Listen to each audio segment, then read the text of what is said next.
Coming to you live from Abu Dhabi here in the UAE, where you're following up on events at the WTO, that's the World Trade Organization Ministerial Conference.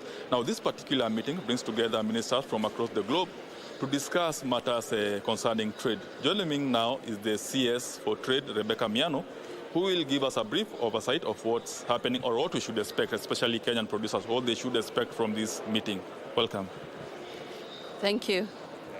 Thank you very much. We are here, day 3 of the World Trade Organization Ministerial Conference, and we continue with the discussions. Day 1 was opening ceremony. We had a session of 2 countries, Comoros and Timor-Leste, who joined and deposited the instruments to join the WTO. So WTO has 2 new members, bringing the membership to 166. The same day, we had several bilaterals.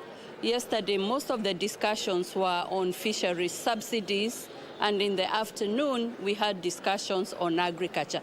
Today, the discussions are more to do with dispute settlement, and we look forward to having a robust dispute settlement, because we know an easy dispute settlement system is good for the whole world and also for Kenya. We are also continuing with the discussions on agriculture. Like I said, I am the facilitator for the discussions on agriculture. We spent the whole afternoon yesterday and evening getting views from members on the contentious issues.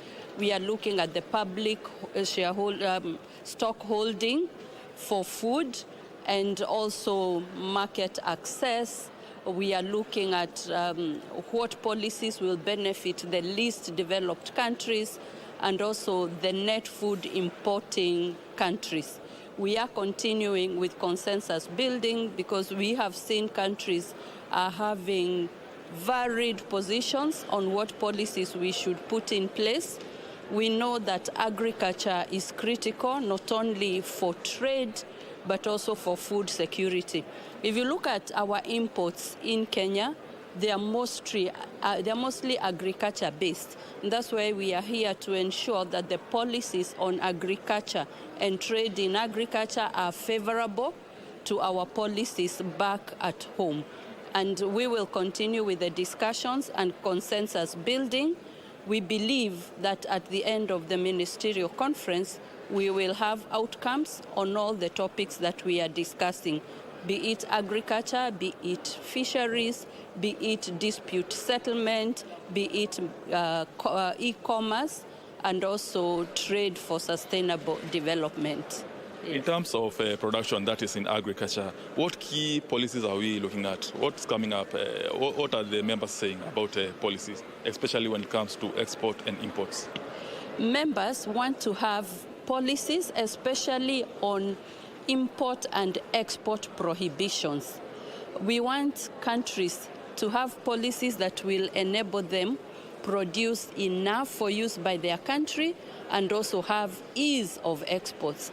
And for countries that are net food importers, we want policies that will not be necessarily oppressive to them. And we know many of the least developed countries are also actually net food importers. That's why we are at the table. We have seen 2 divergent positions, those that are supportive to the policies that will support the least developed countries, but we also have seen other policies that may bring a lot of challenges to the least developed countries. We hope we will get convergence before the end of the day. And I look forward to having a good outcome. Yes. And talk about trade tariffs. In terms, some global south countries were saying that the tariffs are high so that they can't export to developed nations. Maybe what is the consensus? What are you looking at? We have not received a consensus yet, but we are also looking at not only tariffs, but other technical barriers to trade. And I think we will be able, by the end of tomorrow, because the conference is ending tomorrow, we will have a comprehensive outcome because the discussions are still live and are still continuing. So I'll be able to update you on the final outcomes on all the 5-6 issues that we are discussing in the conference. But it is a very intense conference, and we are glad that we are here and playing a very active role in the discussions. Thank you. Yeah, thank you. Thank you very much.